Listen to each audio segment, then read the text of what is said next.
welcome Sure. everyone. All right, let's get started. Welcome, everyone. It's hard to compete with the commissioning parallel session, but we're here as users committee to listen, to discuss, to advocate for the users, for us, for you, and work together with the project to make the improvement necessary for you to be able to do your science in the best way. This session will be organized with just a brief welcoming introduction from Melissa and myself. We will have a listening session for about half an hour until 11:10. That's the plan is for people to either speak up and or post some feedback, ideas, notes as part of a Slido that Melissa has prepared. And then there will be an open discussion for the users committee members, led by all of us. As a brief introduction for who of you may not be already familiar with the users committee, who we are, what we do, you can find a bunch of resources linked on these slides that you can find in the agenda that go from our mission, our charge. You can find information on the websites, and you can find on Community Forum the periodic reports that we create, typically one per semester. So the idea of the report is collect feedback, discuss possible issues, and also discuss what comes back from the project to us, and then bring it to the attention of the project in a way as transparent as possible. We have, as I mentioned, 2 formal meetings on top that will enable us to discuss together and write the reports. And feel free to contact the users committee whenever you have something you would like to contribute or to get answers for, or would like us to advocate for. You can do that using the mailing list or via Community Forum using the tag users-committee. In addition, we are creating various type of feedback forms, kind of depending on the season of Rubin. So the latest one, for example, has a section dedicated to DP1, if people want to give feedback specific to that. And probably we'll create an updated version as the project moves forwards. You can also see at the bottom of this slide the names of the people now constituting the users committee. So with me, you have Anuprita, Daryl, Dominic, Vincenzo, Anya, Alejandra, Vicky, Matthew, Alessandra, Matthew, and Michael. So feel free to talk to us also individually if you want to report feedback or issues. And quite a few of us are here in the room. Some are connected remotely. If you see us around, feel free to talk anytime. This is what we look like. As a summary for the year, the current year, the key points here. Oh, this is actually the parts that I can do this slide. I'll do this slide. For the record, Melissa, like always, has put together the slide deck, is making our life as a committee member so easy. So thank you so much. And also thank you to Greg, who volunteered to help us keep track of what's being discussed in this session, and help in various ways. So this year, we already have a report out for 2025A. And this meeting will be key for writing the next one. The next big appointment will be October 27th. Everyone is welcome to attend the public part of the committee meeting. And then we plan to deliver the next report by November 17. And if you go to ls.st/dates,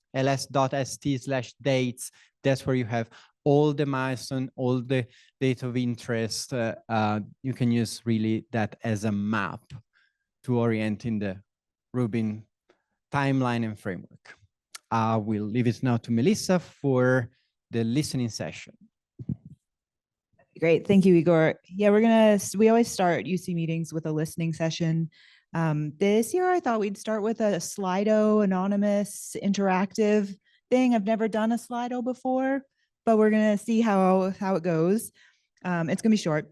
And then after, it'll be basically open mic for audience can raise issues. Igor's got a couple of seated discussion items to get the conversation going. And yeah, that's what we're here to do. So get out your phone or something. You can use a QR code, or you can just go to slido.com and enter the number. I'm going to try it with you.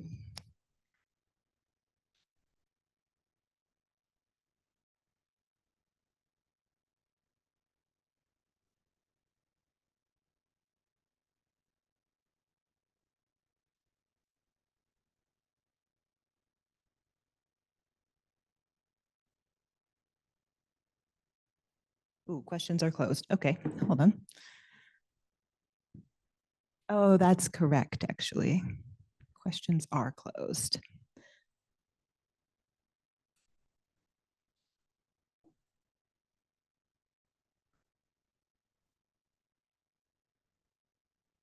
There we go. So now when you go there, yeah, you should see that it has switched from Q&A, which we're not really doing because we're doing an interactive event, to the first question, which of the following resources have you used before? Select all that apply. And so you pick all that apply.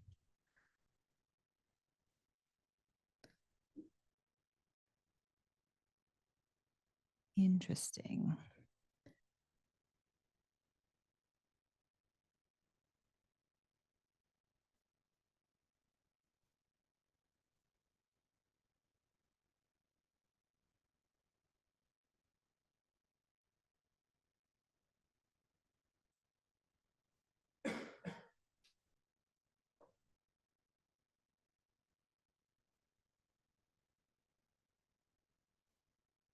Yeah, okay, no problem.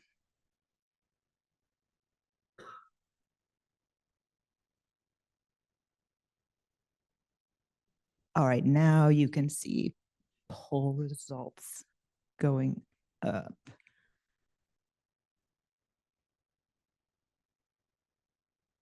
Yes, okay, got it.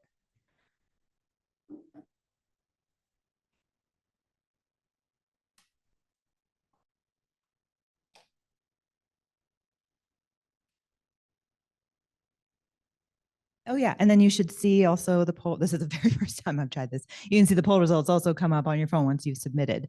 Okay, so what did we get? Most of the people in the room have used the Rubin Science Platform, and 91% the new website. That's interesting and wonderful, because the website took a lot of time to put together, and I'm still not sure people are aware that rubinobservatory.org has a For Scientists section, so that's great. Lots of use of Data Preview 1, more use of DP1 than DP 0.2. That tracks with what we saw with user engagement and more people getting Rubin Science Platform accounts. And Data Preview 0.3 served a smaller amount of the community, so that kind of makes sense. Okay, first poll, very interesting. Anyone else would like to comment on what they're seeing in the poll?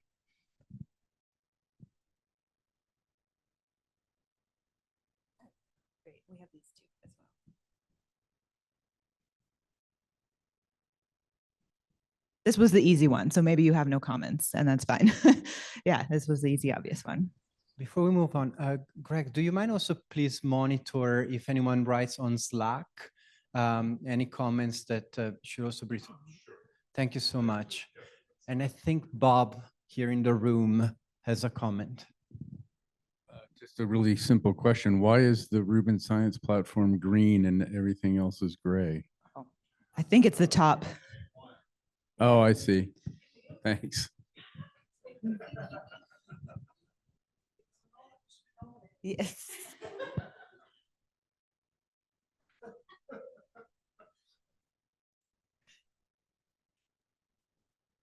Okay, I don't see any hands up online or any new chats.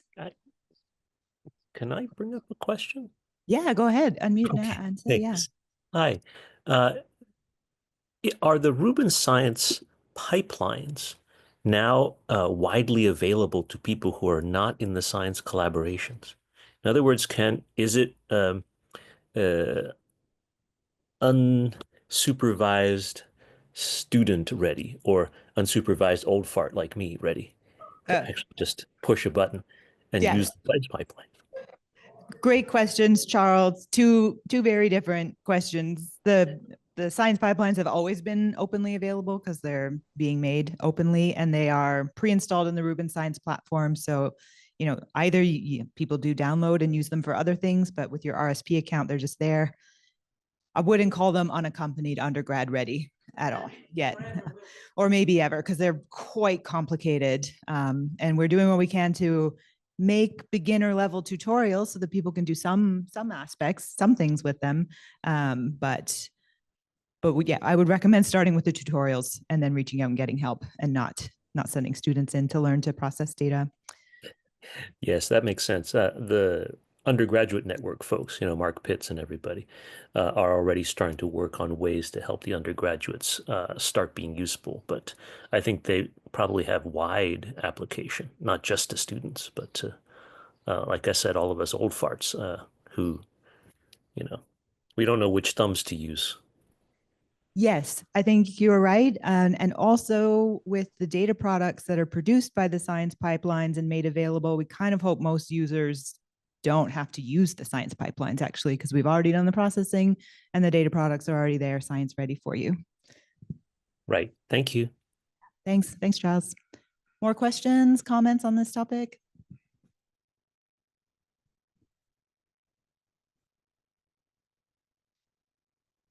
Okay, maybe the next one you'll get more exercise. Just running around. Yeah.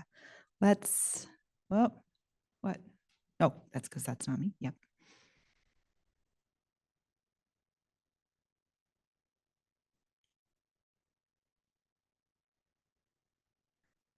Okay, next question. There is a comment online in the chat. Yes. Thank you, Wes. Wes, do you want to unmute and say? Sure. I've been using the pipeline for not Rubin data for quite some time now, and at least 10 versions along or something like that. They use a different language than most of the other pipelines that I've used before, but it really is just a jargon thing. If you follow along the tutorial, you realize how easy and robust the pipeline actually is.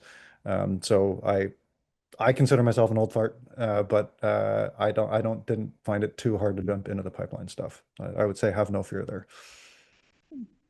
Okay, thank you, Wes. Michael in the room.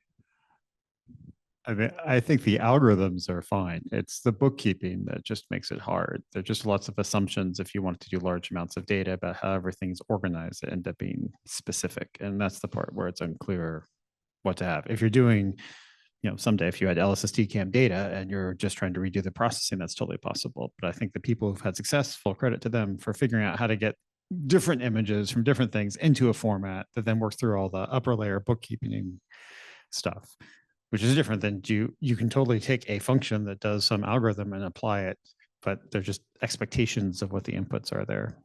Yeah, it does require some workflow changes because of what's baked into the system. That you're right, that it probably is the most annoying part, but it is just annoying, not difficult, I would say. At least that's been my experience.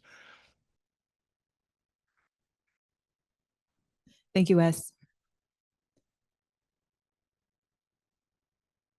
All right, so some of you have seen since I went to the next question, your Slido also offers you a text box to share a challenging experience. So let's collect a few of those, let you think about it and write, and then we'll discuss.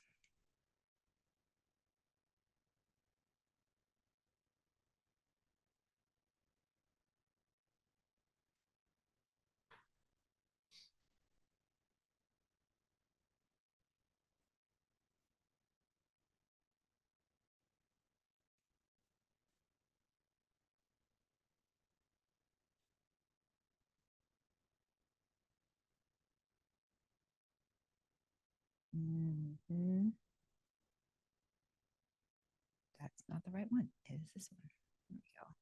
All right, let's start, I guess, we'll start with the first one, pulling data products from different Butler resources.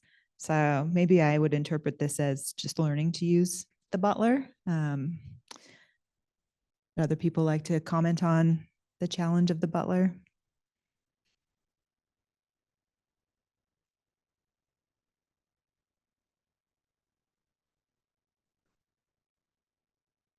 Yeah, that's okay.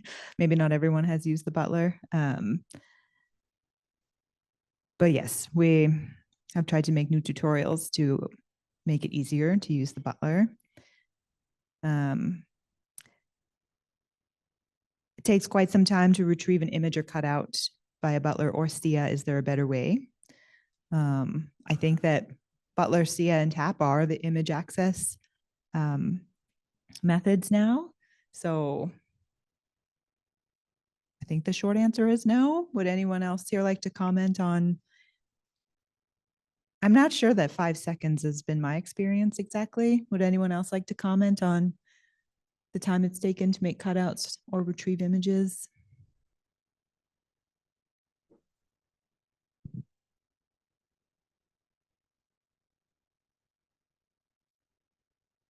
I will say it can actually be pretty slow. Once you've loaded in a large number of exposures measuring in, say, the 100,000 or something along those lines, the queries do take a long time. So it can take seconds to get a 0 point for a single exposure, for example.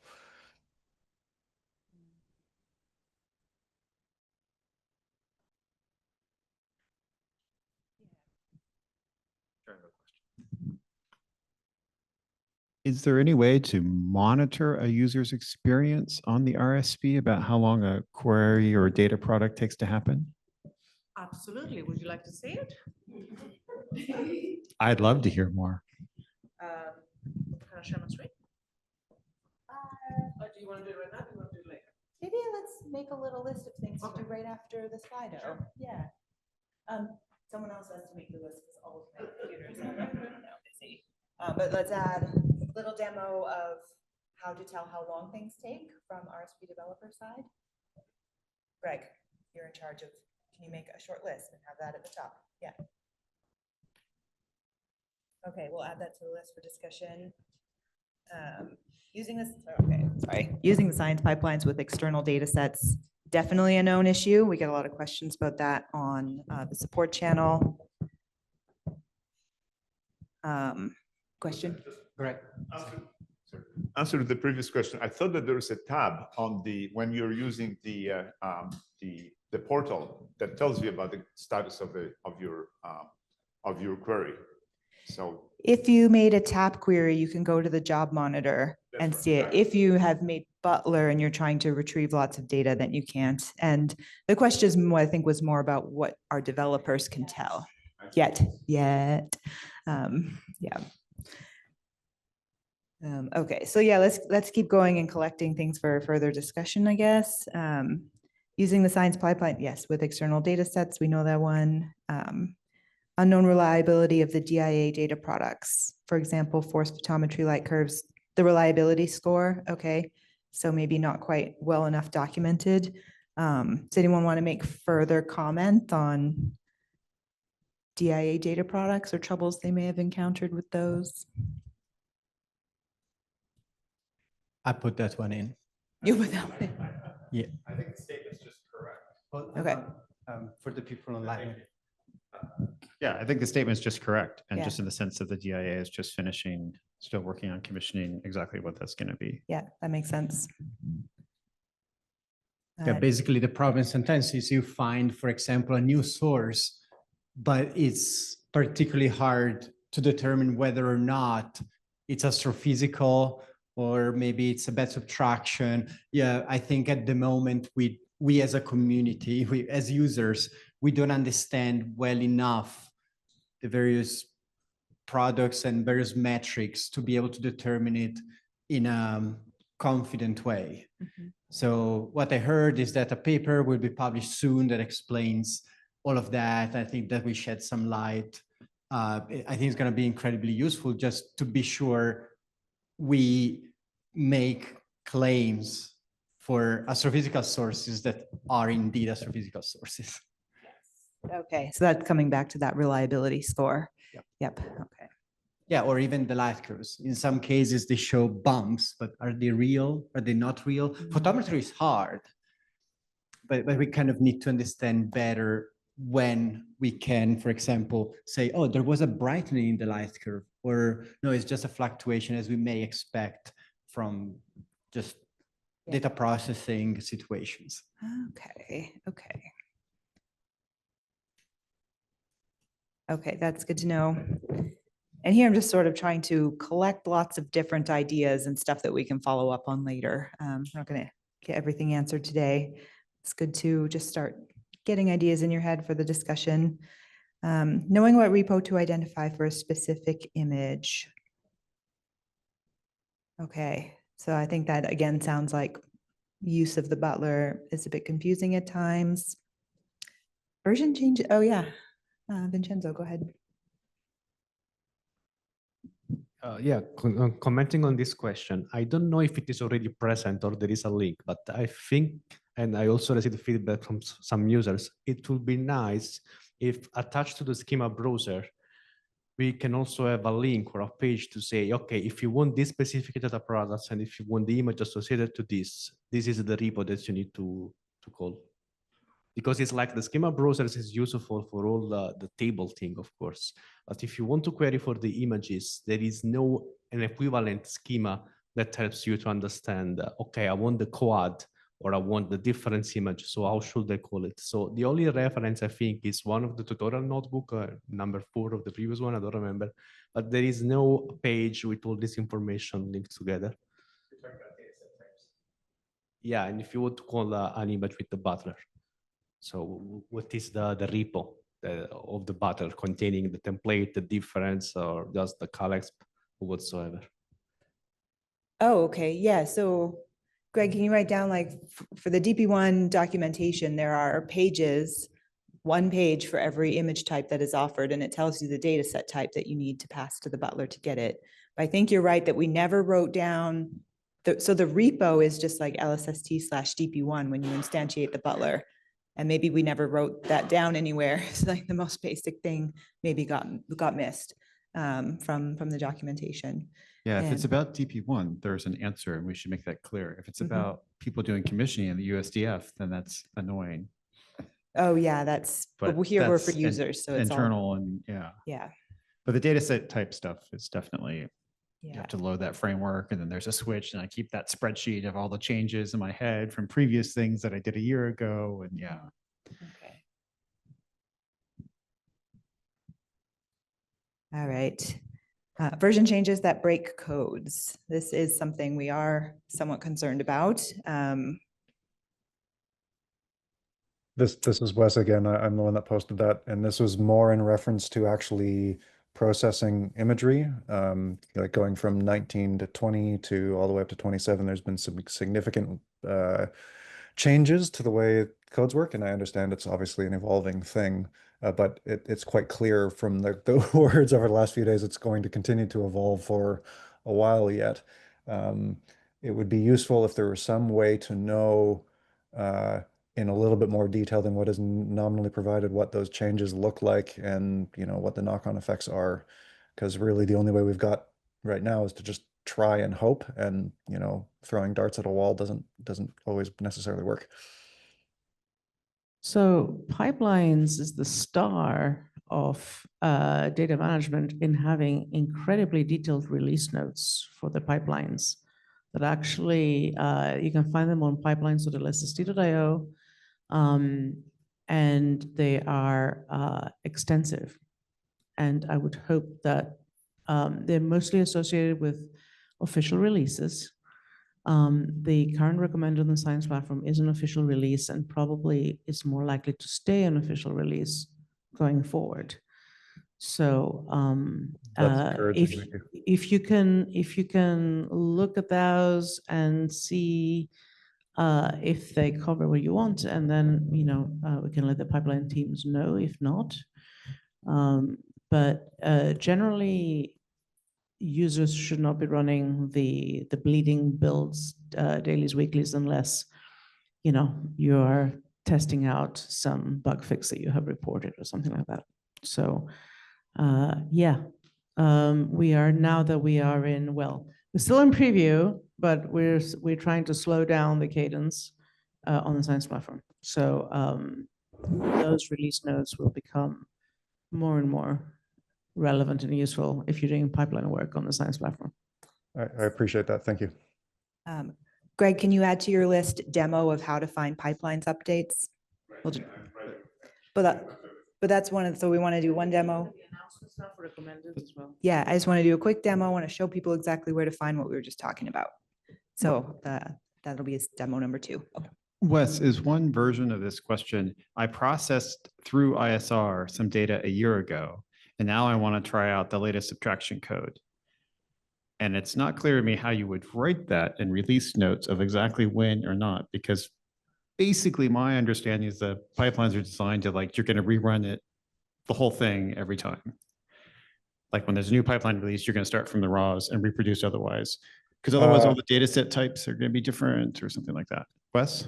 Sorry, I had my camera off here. The use case we have is, you know, we take some data in 2023, process it through the pipeline and the scripts that we've written around the pipeline version at that point, and then you know, because we're trying to be good citizens, update to the latest as we go, only to discover that, I don't know, the sky map has changed, or your process to produce a sky map has changed, or something like that. And because it has been an evolving code, quite understandably so, mind you, it has been quite challenging to keep up, even within, from one summer to the next. Like, you know, when we bring in a student to give them an example of how to do some data reductions using this amazing software you guys have written, we discover that each year we basically have to rewrite all the scripts that we use to wrap around your software because it has changed. And, you know, we try, our group does try to read the release notes and everything, but as you say, they're extensive, and so it's not easy for us to see everything, and so we do miss stuff. I'm not sure what the best approach there is. I was just answering Melissa's question in the poll of that, if far and away is the biggest difficulty we've had is in how the pipeline has changed. So, sorry. Go ahead, sorry. So here's kind of some advice. And bearing in mind that, you know, this is a special, okay, this, okay. So here is some kind of, it's always worth talking about what is the end state, right? So the end state during survey operations is going to be that we will deliberately maintain up to 2-year-old versions of the pipelines on the Science platform, exactly for the reasons you stated, that once somebody has started processing data, they need repeatability and they don't want to keep switching. So if you came in, let's say at DR3, and you started working with DR3 release, even DR4 is out, even if a new version of the pipelines are out, it's not the right thing to actually move to it, because you now have, you know, state in the work that you've done so far. And this is why, you know, like there's this idea that, you know, the data rights period is about 2 years, and it takes about 2 years to get a paper out in astronomy. And therefore we'll have up to 2 years of old releases and old versions of the pipelines that are guaranteed to run on the Science platform. So that's kind of the end state. That's the story for when things are normal. So at the moment, so if you were asking this question around DR2, I would tell you, why are you, no, when you get your new summer students, you should just keep doing whatever you were doing the year before. At the moment, because the rate of, you know, development and improvements is so high, the choice is not obvious what to do, whether you want to have the new shiny or you want the repeatability. But my own guess, did we have any, I don't know, no pipelines people in the room. My own guess is that, you know, for the next year or two, the state is going to be how you see it now. If you want the improvements, you will have to do some work around them. Now, As to what those scripts are doing, I'm kind of curious now because there are some ways of driving the pipelines that are not horrifically complicated and maybe an improvement to doing wrappers. So I don't know whether that would help. Yeah, we have moved on to the the graphs way of doing things, but even that has changed there. And I do appreciate exactly everything that you've said. You hit on the choice that we made is, do we keep an older version or teach them the latest and greatest? And we endeavored to do the latter because we thought that would be the best source of education for our co-ops and so on. Yeah, no, it's a situation I'm fully aware that is just as much my problem or my fault as anything else. But anyway, I appreciate all the good work. Thanks. This fault. This isn't a blame game. It's a situation. It's Sure. we're doing Thanks. complex things and there is complexity and it's nobody's fault. Hey Wes, this is Steven. I assume you're running all this. Yeah, wave. I assume you're running this on Campfire and you're updating your container to the latest version of the science pipeline and having issues. It's not like you can't preserve the old version. You just no, and we you have don't like want to. 7 different versions of the pipeline saved in various containers. But you want to use the latest and greatest, and it's just not backwards compatible with your scripts. Yeah, so Gotcha. some of the improvements to the pipeline have resulted in better calibrations, better subtractions, et cetera, et cetera. There have been ample reasons to do upgrades along the way. Most of them have been good decisions. Yeah. Great.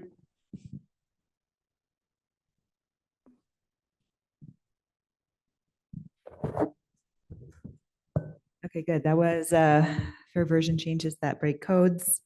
Navigating these platforms as an undergrad. Yes. Yeah. Oh, someone wanted to speak more to that? Oh, may I? Charles, yeah, go ahead. Oh, thank you. I would just say for this question and the other question further up, helping undergrads get started, might I recommend that we not think so much of undergrads or age, bring a sort of ageist idea in here, seniority idea, but any beginner really is what's going on. Like I know I'm fine, but I know plenty of my colleagues, full professors who don't use Python or have never opened a Jupyter notebook. Right. And meanwhile, I have undergraduates at varying stages of ability, some of whom are zipping right through the DP1 right now, and others who are having a hard time just pulling up a single cutout. Right. So if we talk about this more generally, not necessarily about undergraduates, but more inclusively about everybody who might be a beginner, it might be a better way to frame the general question. And I'm sorry, heavy thunderstorms are rolling through here. So if I cut out, it's because I lost power, not because I lost interest.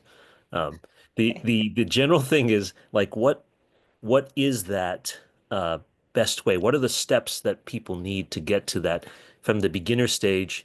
And my colleagues who are doing all kinds of other stuff saying, oh yeah, I can use Rubin data for my science right now. I wanted and just get some cutouts in the deep field south or something like that and enhance my X-ray observations, things like that. Thank you. Thanks, Charles. I want to start by saying that the community science team does have a whole document that describes the various users and has user case profiles. And we do consider all types of new beginners, people who are coming to Rubin for the first time, trying to use Python for the first time, and our Emirati who have done things very different ways, our retired faculty members who've only used Fortran are coming to us for the first time. So we do think about it as general beginners. And I saw a bunch of hands go up. So yeah, start with Igor. Thank you. Just a question. I understand the comment, especially when considering the APIs and the notebook aspect. Do you think the bar for accessing the portal aspect of the RSP is also too high for beginners? And I am genuinely asking because I think I'm going to start working more and more with people who are not familiar. And yeah, genuinely curious to hear what you think.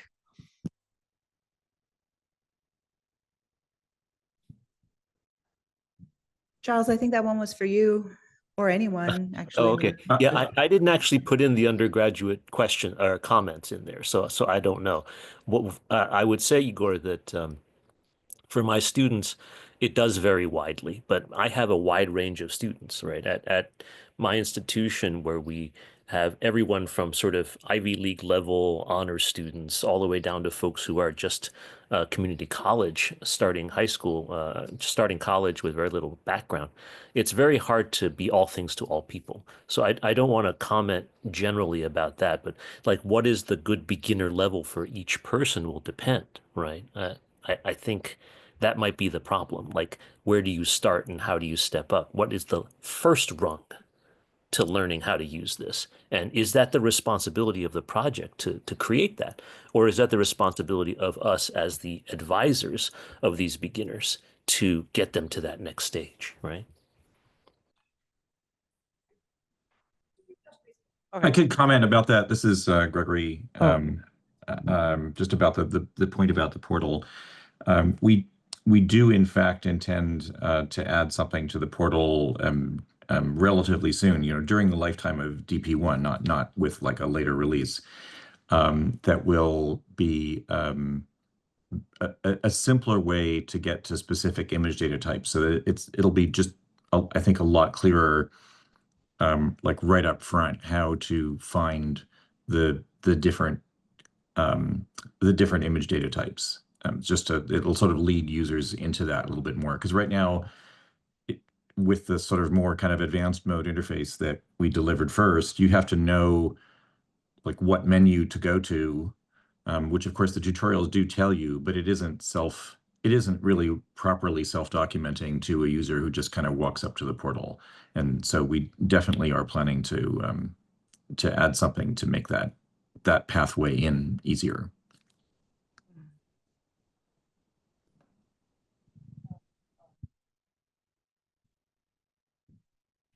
So can I make a comment in this without my Rubin hat on as a private citizen? So what the Rubin Science Platform is an ad hoc analytics environment for data science. It is optimized for astronomy. A lot of the services are astronomy specific. The data sets are obviously astronomical. But the model of what this is, the model of the science platform, is basically next to the data analytics for data science. It's an instantiation of that model for astronomy and for Rubin data specifically, but it's not, the model itself is not domain specific. My personal feeling about this, and I'm not trivializing how difficult this is to do, to be clear, and I huge respect to people dealing with students and undergraduates in particular. We have an intern who's an undergraduate in my group, actually, so I do understand. But the life skill here is actually to tackle the difficulty. It is to learn the Python. It is to learn the notebooks. It is to learn, to navigate kind of a rich complexity environment and try to ladder what you need to do and how to pace your learning. So yes, of course, we're helping. We have tooling. CSD has so much, supporting tutorials that are also laddered in difficulty. There's the simple examples. There's more complicated examples. We can simplify the portal and we can do all these things. But especially when we're talking about students, the gift that you're giving them by being able to involve them in something like this is to actually prepare them for this kind of environment. Because if they stay in any kind of like STEM related data science type field, these are really, really critical skills and essentially, especially employability wise. So what I would say is it's not easy, but in a way, the ask is not learn the minimum of this environment in order to do astronomy. In a way, the ask is to get students to be comfortable in this kind of environment because they'll need it going forward. Personal comment as somebody who has worked in this field and sees where it's going. I'll stop. Thank you for that. No, you make an excellent point, and I agree with you. For those students, for example, who are intending to become an astronomer or a computer scientist or a data analyst in their life, it is definitely worth the effort to make that happen, right? And engaging over a period of months or years with that is a really good thing.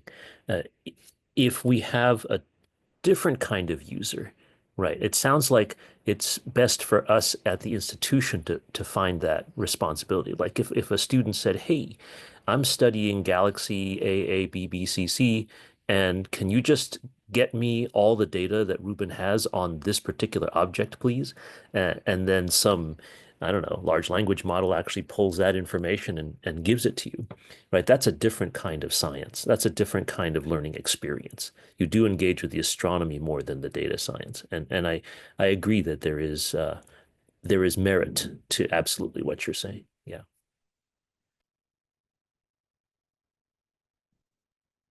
I agree to all of those things as well. However, being somebody who is very new in the beginning levels, it would be nice to have like a simplified version of even if it's a tutorial on how to go through these steps to pull up the information properly.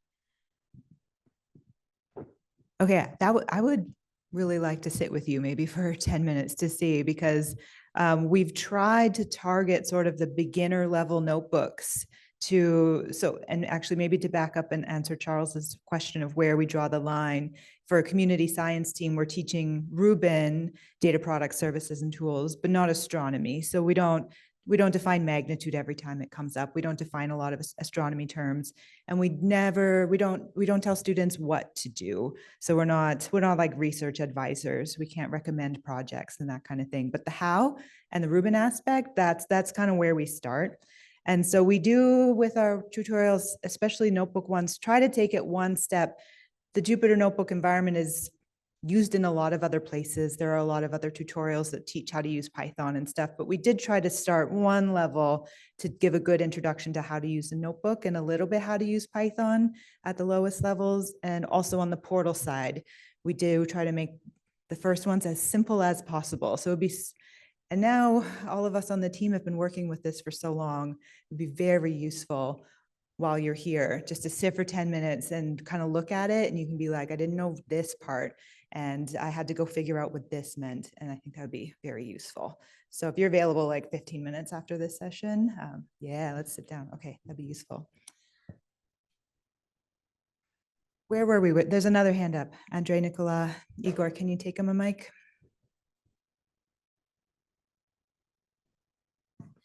Quick comment. This week, we've heard about catalogs documents that were produced by the college students by the mentorship of their professors. And those are available now. Do you see any value in adding those products in your environment and making that available? Yeah, we've been in touch with some people who are running like undergrad research networks, and they are trying to make stuff that kind of fills the gap where we stop and what they found that their undergrads needed, and to make the stuff that they're making more broadly accessible. So we haven't yet found a place to link those kinds of resources, but this is a good time to start talking about that. So yeah, if maybe you could show me some of those and I can see where we might fit it in so that people can find them. Yeah.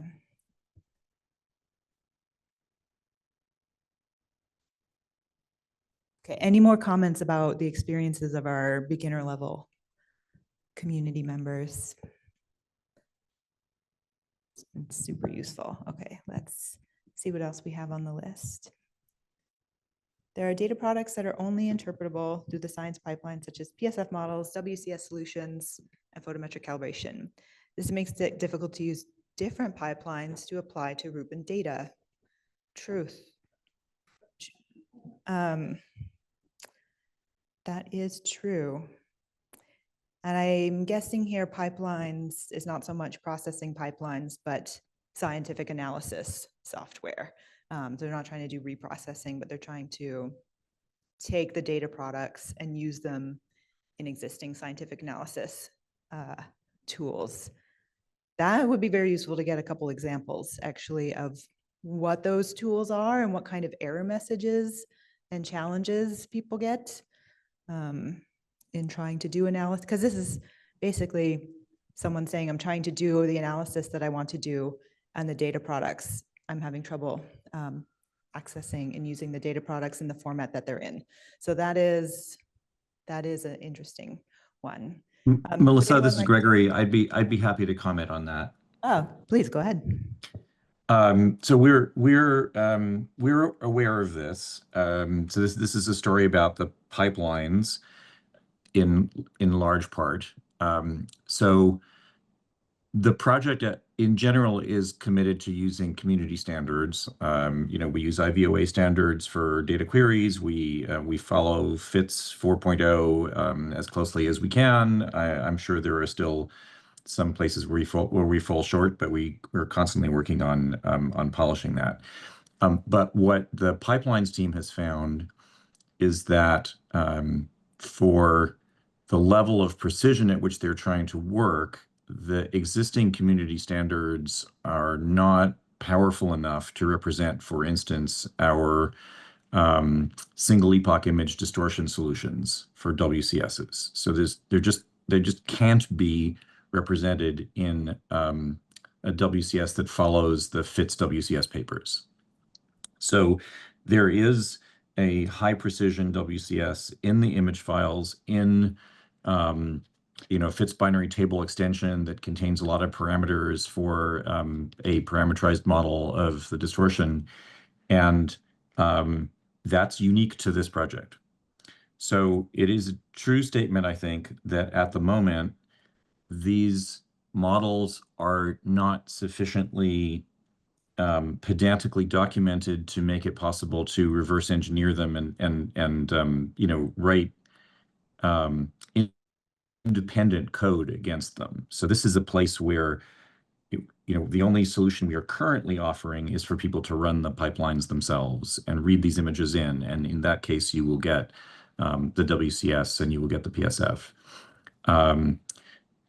We understand that that's an obstacle to using external libraries, and we're engaged with standardization efforts. We looking at what else is out there in the community, and I would say in the great sweep of time, we know we have to do much better than this, because we know that when we're done with the 10-year survey and we've done our last data release, we're going to produce a data set that's valuable for decades or lifetimes, right? I mean, people still look at the glass plates from the 1890s in some cases where they're looking at for things that change, and how much more so will our data be valuable over the very long term. So we're not there now. We understand we have to do better. We understand that we can't make this 100% dependent on our pipeline stack forever. But that's where we are. That's where we are right now. So, and I'm sorry, it's a bit of a long speech, but I have a couple more things I want to add to it. So in the context of the RSP, we are going to be adding services that help to make it easier to retrieve some of this information. So for instance, when you do a cutout at a particular point, you will get a reapproximation of the the high precision WCS as a FITS WCS centered around the place of your cutout. There'll be a service for retrieving a PSF at a point, so that if you need that to work with an external tool, you at least can get the PSF as a an image representation of the PSF, those kinds of things. And I think we would all, I personally, and I think the rest of us would be interested in interacting with the community to see what things we can do to along those lines that are the most leveraged to help people use other tools. But just the fact is, there just isn't a solution to this in standards compliant community data forms right now. We're doing things that go beyond what the standards support.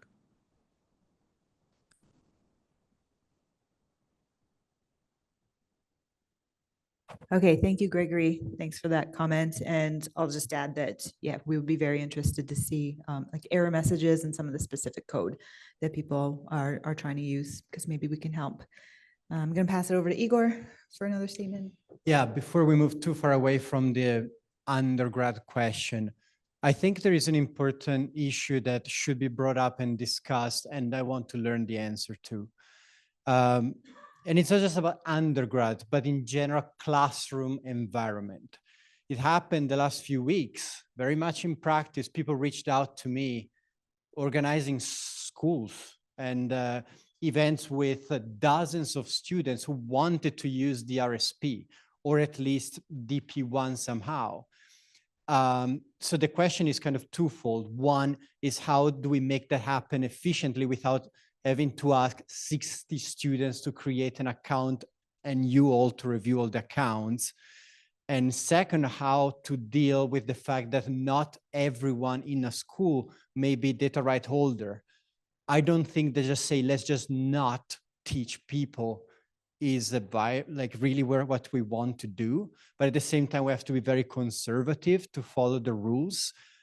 For me, it was very hard to give an answer I was confident about. I know other people were in copy, very involved in Rubin leadership roles, and also they were unsure how to behave in this situation. So I think way to make it efficient with clear rules, but hopefully in favor of education and not just limiting it, could be extremely helpful.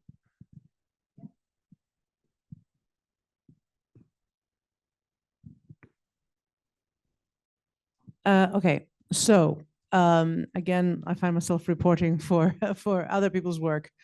So the education and public outreach team at Rubin has done very detailed and serious studies of how to engage school populations, and I'm just repeating back what I heard from them. I obviously have no direct knowledge. So back in the day, we did actually start off thinking that we would expose the science platform environment to schools. My idea was, it would be a very rewarding way to teach Python because, you can follow a recipe, but you can get your own object. There were a whole bunch of things that I felt were attractive. The education public outreach team did a whole bunch of focus testing, working with teachers, and basically, concluded that this was a terrible idea. There isn't sufficient support in the classroom to support students doing this. There's nobody who can actually solve their problems for them. And teachers are incredibly cognitively overwhelmed. They can only do these kinds of pop-up lessons, if given material to kind of like work through along with the students. So they have developed a classroom program that I highly encourage you to talk to them about. I'm sure it's also in their materials, that is based on essentially very captive tools that are for specific investigations. They're very web-based. They're very, like approachable. They actually look really snazzy. They're definitely beating my pants off in user interface design, as they should. And so I think they call them investigations. They have I think Melissa can try pulling them up. And so they have investigations based on astronomical questions, and there are things to do. That's, I think, they have found is a lot more tractable than using the science platform. So even irrespective of any kind of data rights question, I would say maybe steer classrooms more towards those kinds of tools than the science platform itself. Okay, thanks. I think that's great for, say, maybe basic undergrad, like as you mentioned, learning Python. What I have in mind are realities that keep happening around us that we want to teach our students, our collaboration. Sometimes they are final year PhD students or even postdocs. So people who already know Python, already know the science. Misunderstood what you meant by No, classroom, sorry. I don't think you did. I think what I had in mind spanned maybe a bit too much from undergrad all the way up. But basically the idea is, how can we, if we want to use the RSP and DP1, how to do that. But I actually was not aware of all these resources for more like beginner undergrad. I will definitely check them out. So yeah, thank you for explaining also where you come from in creating those resources.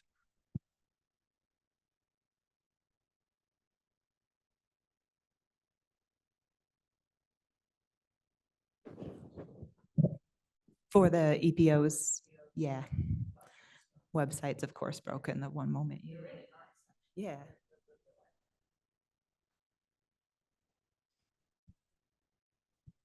Just a technical note, everybody's posting stuff in the Zoom chat, which means no one else can see it. Yeah, Frosty, can you cross post into the Slack for us? Day 4, Thursday, 10:30. Yeah. Users committee.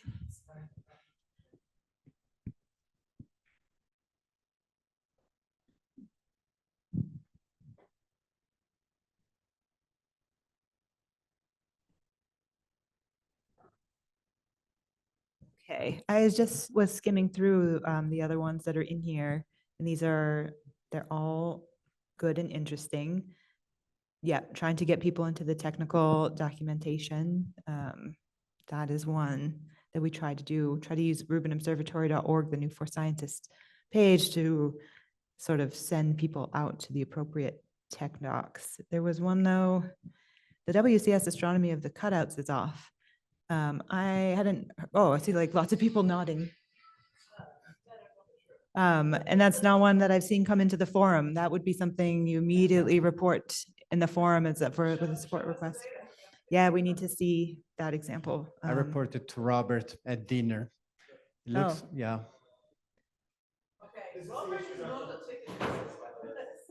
Oh, there and then there. So Eric Bellum from Pipelines. I believe this is one of these sort of header errors that we're talking about. It's possible there's a bug. We think we're doing it correctly. We have asked for a reproducible example, and until we get that, we can't confirm this. Obviously, our internal metrics show that the astrometry is fine. Okay, so it's not every cutout ever made, but there's some edge case, something is happening, and okay, yeah. If you run across this, please make a forum support topic and put the cutout in there and give us the steps to reproduce it. Thank you. Yeah, actually, this one on catalog documentation might be one that the UC wants to talk about, because it's a documentation topic. So catalog descriptions in the schema, that kind of thing, that had come up already. Would anyone like to make comments on usability of the descriptions of the data products?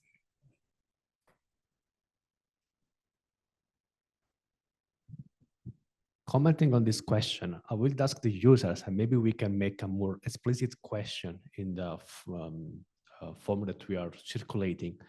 If there is a specific column that you don't understand, it would be nice if the users can comment like, okay, I don't understand what this data product is.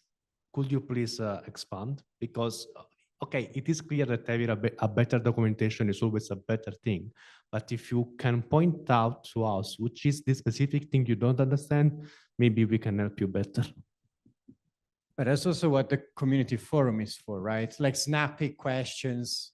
My understanding is that charge of the users committee maybe comprises some of that, but more like sort of bigger scale issues. I guess community for something, especially you need today and not next semester, maybe also a place we can keep pointing people to.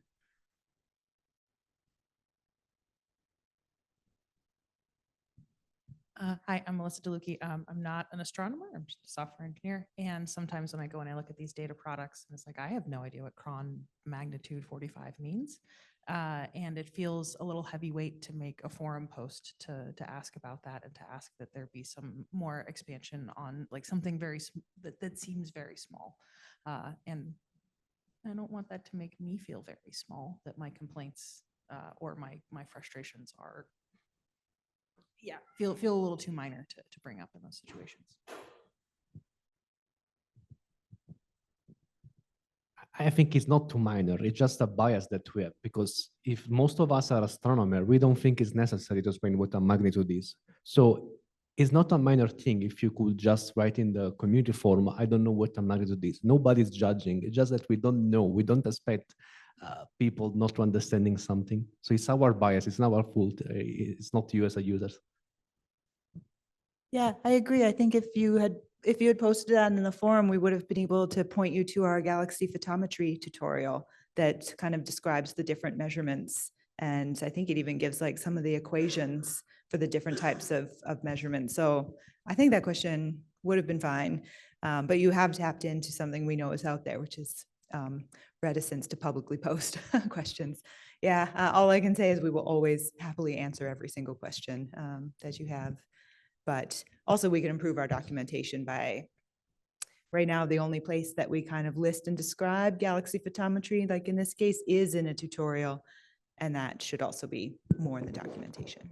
Is there a question on Zoom? People are pointing at the screen. Yeah. Oh, I can see them. Okay, hold on. I will call on Daryl. Oh, I was going to say the thing that was brought up 2 questions ago, what I wrote down in our shared notes, I'm just not sure I got the exact thing written down. So was it that if a specific column was the person asking if there's a specific column in like a header file that they don't know? Is there a more streamlined way of kind of pointing that out? That's kind of what I have written down for us to talk about. Is that correct? I think that's pretty close. Yeah, it's about just making it easier to understand what measurements were made. Okay. Yeah. And then I also just wrote down, I don't know if for the person who just brought up the point about something being too daunting, I said maybe we can have something like a disclaimer or something in the forum about any level of question being kind of appropriate. I don't know if that's an appropriate thing for us to respond with, but if that maybe would. Yeah, I think a while back I was going to make a naive questions category so that people, yeah, okay, you look pretty happy. Yeah, I keep meaning to do that so that when people have a place where they know for sure that their question can just go there. So, okay, we should really do that. We'll go to Gregory first, and then we'll go back into the room. So it's an excellent question to be able to get from a particular column, from the name of a particular column, to documentation that explains what it is. And the column descriptions are they're intended to be short. They're too short to be, tutorial in content. So we have designed a system, and we've actually implemented part of it, but not at a level that's user visible yet, to allow people to get from individual column names to help that tells you about the derivation and meaning of that column. So you should expect to see that in later versions of the RSP. Again, I think during the lifetime of DP1, but before future data releases. So not to minimize the fear of posting questions, but just so you know what happens on the other side. You're sitting there going, I don't know, is this question too simple? Should I report the error? Here's what's happening on the other side. We see a question, and certainly on the technical team, the idea is we go, oh yeah, here's a link to the documentation. So we see the question, and then we go, where the heck is the documentation? How come we haven't written this up? And then somebody has to go and write the documentation immediately. So this is really good. Like it's really good for us, because the rate to which we can reply to a question by saying, when we say here the answer is in the docs, we don't mean you should have read the docs before you answer this question. We're like, woohoo, give us a gold star because we thought to document this. And when you ask a question and we have to answer it without a link to the docs, we're crying inside and trying to do something about it. So just want to say that, don't feel at all intimidated, because either we're happy because we've documented something and we'll give you the link to it, or we needed to remember that we haven't done it and that we should actually document this instead of responding to every user individually. So either way, there is no bad outcome from asking a question. And a third case where it was already on our list and there's a ticket to make the fix, and then we prioritize it and we actually get it done because then we can send it back to you. Yeah. Yeah, but the community forum is public. So there's a social aspect of I asked a question, not just to Frosty, not just to people, but I asked it in public and I admitted that I didn't know something, and that's a hard thing to do. I will be happy to try to continue to do that. I just want to recognize that part of the user experience. And I just want to summarize, I think, some of what I've been hearing a little bit, and sure, I'm a professor, so I'm biased by the way I phrase this, but it's like, here's a textbook introducing you to astronomy through examples using Rubin LSST data. Is kind of what I feel like we're going to, and you could imagine the Astro 101 version of that textbook, the advanced undergraduate version of that textbook. Right, I mean, I know textbook is the thing, but I'm trying to make the distinction between, we've all, perhaps many of us have had tried to teach programming to students who learned everything they know about Python through Stack Overflow and never actually read the manual. And sometimes that structure can be a little, limiting, right? Like reading through a bunch of whole community forum posts, you're going to miss that structure that was doing that buildup. Writing a textbook guide for this or a video game that teaches you seems beyond the scope of the community science team or the project or something. So I'm trying to connect. I feel like there's additional resources and opportunity to connect. Is the CST the way that people would connect if someone got together at other institutions and wanted to write something for summer undergraduates, which you're already helping with, or wanted to say, hey, I want to write a textbook teaching astronomy with all Rubin examples, and they want to write a proposal or a pitch, or anyway, I didn't quite form it, but that's what I'm feeling out of this. Yep, and that's a good example of kind of where community science team and the resources draws the line. We are not going to teach astronomy with Rubin tools, but we will teach Rubin tools. So one of the things on our list is to make some kind of course module at the upper undergrad level that's mostly teaching Rubin Observatory in a way that students can get course credit for learning about Rubin, the data products, the services, doing some scientific homeworks and stuff like that. The intent of that is not so much teaching astronomy as it's teaching Rubin, so that undergrads a teacher could do that like as a seminar course, the students get credit, and then they go right into their summer research jobs.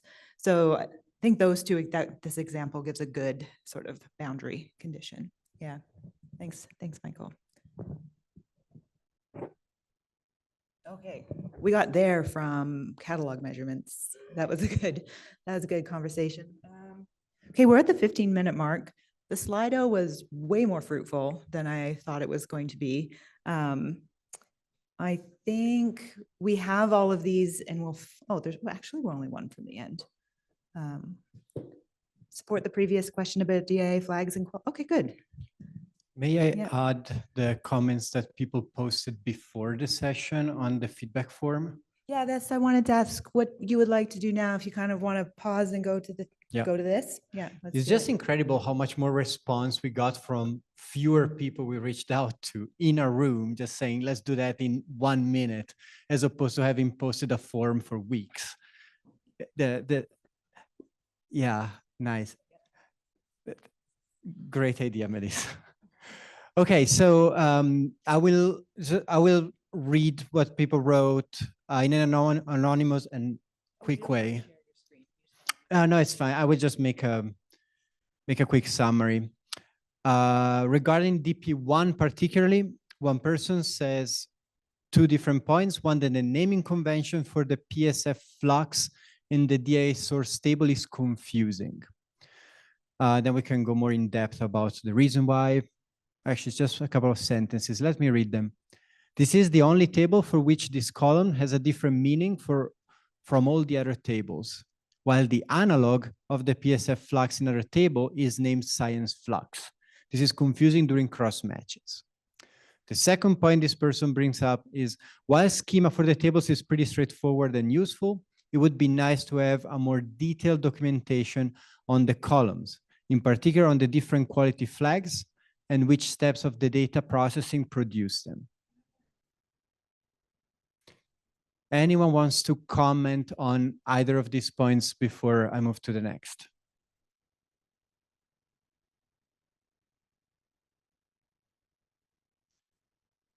If not, a person is pointing out that the SSSC collaboration has been collecting feedback and requests in a GitHub repo. So we can, there are quite a few. So maybe this is something the users committee could also give a look. I imagine they are probably put together to go directly to the project team. Maybe something to look into as well. Yeah, sounds good. Another person says that the Data Academy was very helpful, but the documentation we find is still very bare bones for DP1. I think this is an area where the users committee can drive, suggesting where there are gaps and ensuring there is pressure on the community science team to fill in gaps before operations start. Yeah, we do have a bunch of tickets to improve it, but it would be, I mean, we're not going to get everything. And hearing these things will just help us prioritize the stuff that we want to do. So yeah, yep. And the last DP1 comment is, really enjoy using this data to better learn the tools of DP1 and how they relate to DP0. I appreciate the wide variety of fields. Personally, the ECDFS is the most useful. There is actually some people who wrote, for example, for the general comments, thank you, exclamation mark, which is nice as the only comment. So thank you for taking the time to fill out the survey with that. And someone says, it looks like more in general, so not just DP1, that there is some early PhotoZ data available. And there is actually a reference to the Sitcom TN 154. And it would be good to know how to access and use it. And that's all. Okay, that's perfect because there's also a ticket that we're going to write a tutorial for accessing the PhotoZ data because it's there. Yeah, okay, great. Yeah, good. Excellent. Any follow-up on any of those comments that had come in?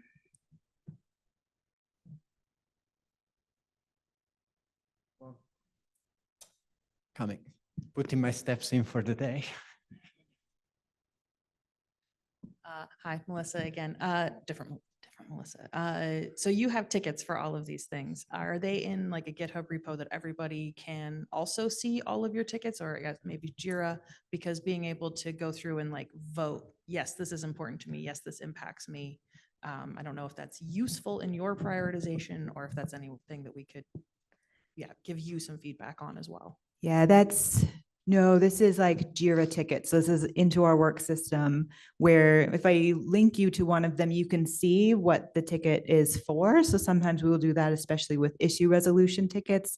So people can check in and they can see how things are going. But you can't upvote it. Originally, we had thought to try and use that aspect of the community forum. So if someone had a similar issue or they had made a feature request in the forum, there's like the little heart. And so you can do it. That does not turn out to be very useful because you can't actually like sort things by likes. So we don't do that either. So the way we do priorities and see who like is kind of like the number. So a single topic in the community forum, very cheap. We just want people to make as many topics as they need to. And so I think this information will come more from multiple people make a topic on very similar things. And we're like, okay, a lot of people are asking for this. And so then internally, we ramp up our production schedule or we prioritize that particular work ticket. But no, that part is not. And I'm not sure that we would show you that kind of thing to help manage expectations of what we can do and when. Yeah. I saw something popping up in the chat, I think from Daryl. I wonder if we can read it out loud or maybe Daryl wants to speak up. Oh, I was just going to say that as a response to that also, I'm not sure, like the findings that Igor is going to lead from this session, every UC sessions are also made public. It's just much further down the road as a response to the question from the other Melissa. Yes, you're making the comment that all UC reports are publicly posted.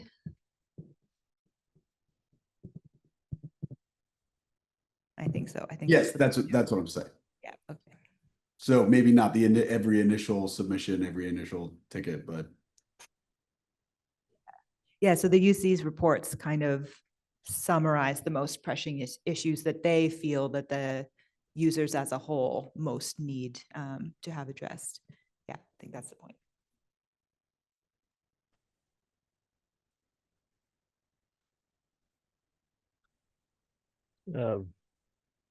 Hi, are we in the open mic? Oh, hi. Hi, Charles. Yeah, I think. Sorry, go I ahead. yeah, I Raise was your- out for I'm sure I missed exciting fun stuff over the past 20 minutes. But yeah, okay. I'm just back. I don't have anything else. I think I cut out just as Igor was asking more about undergraduate engagement, and I think just the education site and so forth provides some of that. And then after that, I'll just sit here and listen, I guess. Okay, yeah. Yeah, thanks. You rejoined us just as we were sort of wrapping up discussion on one particular topic. Okay. And I think with 10 minutes left, we could either pick up a new discussion topic quick. We could do the demo that Frosty wanted to show. Did you pull it? I can't remember what it was. Oh, yeah. Okay, yeah, let's see some plots. That's actually something the UC has asked about in the past, is seeing like user data. So let's do that. Okay. Sorry, I would completely spaced that out. So give me a second.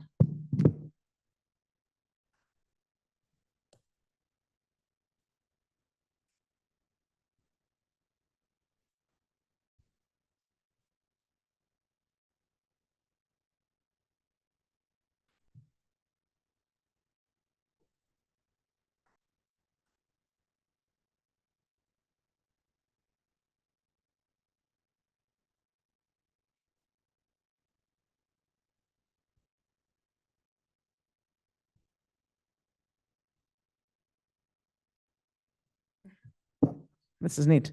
I just saw something that surprised me, and then I figured out why. So, welcome to the life of Rubin Data Services. Okay, so we have a observability into user behavior. This is an excellent time to actually bring up the fact that we use this for the force of good.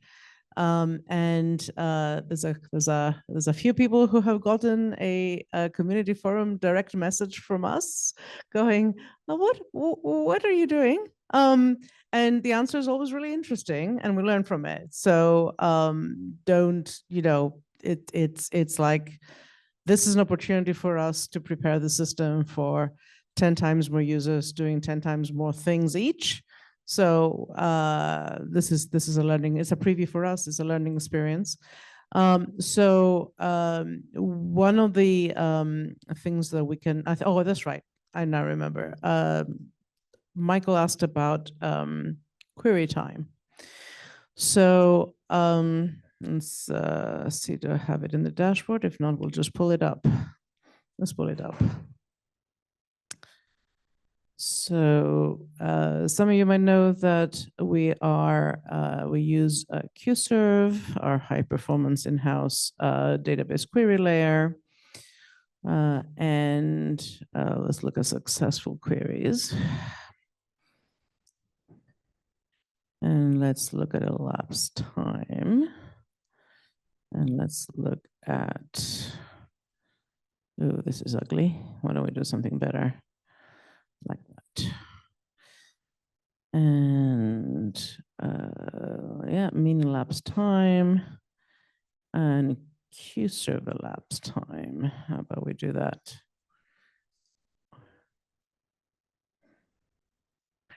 Is it out of focus, or is it just the room too bright with my dark mode? Sorry. And let's say we want to bin specifically in 1 minute. And let's say we want to do that for the last 24 hours. It is aggressive. Anyway, it actually doesn't matter because that's kind of not the point. So we have been monitoring the elapsed time of queries. There are various contributors to how long a query takes. There's also occasionally things that are actually like a real issue where we see, for example, the data preview 1 data set is actually very sparse, and QSer wasn't really designed for that, right? So that there are also some peculiarities in the timings that we see. But generally, what we have found, actually, I don't know why I'm talking with my back to everybody, I'm sorry. Generally, what we have found is that there is a pretty much Gaussian distribution of users doing things, whatever the metric is, number of queries, number of cutouts per minute, whatever metric you want. There's a kind of like fairly dominant average user behavior. And then there are the kaiju users who there's like typically 1% of users is doing something utterly massive and insane. Doing their best to see how much they can do before the system collapses. And this is actually very useful for us because we have recently had to, initially with data preview 1, my view was that we shouldn't have rate limits to start with because we wanted to see what genuine user behavior was like. By about week 3, my guys were ready to hang me over this. And I was like, fine, we can have some rate limits. But by this point, we had a lot of really good user data. So what we did is we put limits to usage, and we will continue doing those as we have to add more limits. We put usage that basically 99% of users wouldn't even notice. So we find who the extreme users are. We put something down of them, but like 95% to 100%, so 95% to 99% of users are naturally within that limit. And so this is one of the ways that we are trying to figure out how to keep the system fair for everybody while also allowing power users to do their thing. There are various improvements coming in that would actually get the overall query time down. The system is actually designed to handle queries for many, many users simultaneously. So it's not particularly faster, and sometimes it might be even be slower than a bespoke database solution for just one person's query. But what it really does really well is that when 500 of you are querying it, you're not seeing a commensurate 500 times slowdown because 500 other people are also querying at the same time. However, there are some inefficiencies. For example, we recently moved from VO table to binary VO serialization of VO results because that saved about, 60% of the time query of results processing. There are more improvements coming on the side. So this is what we do. This is great. This is the DP1 party for us. We pull out the graphs and we go, why is it like this? And then we go and engineer around it so that for you folks, the service just gets better and better. And so you know that we have this Patch Thursday, this weekly rollout for our updates. Sometimes there's no announcement for new features, but there's always a Patch Thursday. And the reason for that is even if we're not rolling things that are user visible, we're rolling service resilience issues, in the engine room, so that you guys can go at warp speed 5. Don't go to warp 10. It's a bad idea. Okay, I don't know. Did you have something specific you wanted to say or talk about? Load file. Yeah. So let me go back to my graph. And this is where I tell the review committee is that, doing the data previews was not a zero effort exercise because we did have to do a lot of work to help us operate this platform ahead of time. So this is why sometimes we tell you that all the features aren't ready. All right, so So let's do elapsed, Q-serve elapsed. Frosty, just one more minute. Yep. And then we have to Okay. go. Result elapsed. There you go. So the differences that you see in these peaks are there's a slight latency because of course you get the results after the big a big query processing comes after a big search. And there is a breakdown of how we have time breakdowns on how long a query spends in the various stages. And of course, in the future, we're also hoping that we can just return you a pointer to a Parquet file, and therefore you would have very minimal internal shuffling of the data because the Parquet file would be somewhere and you would be able to open it directly from your notebook if you wanted to do that. So, okay. I surrender the floor because we have to move on. Thank you. This is great because it gives the UC an idea of sort of what kind of metrics they might want to ask for in the future. I think that's, yeah, it's kind of what they've been wondering. All right, Igor, let's wrap. Yeah, just wrapping up the session, I wanted to say thank you to everyone who came, provided feedback, ideas, answers to some of the questions. Big thank you for fellow members of the users committee for the time they're putting, the effort and the commitment that's, I think, really appreciated by both the users and the project. And enjoy your lunch. See you around the next sessions.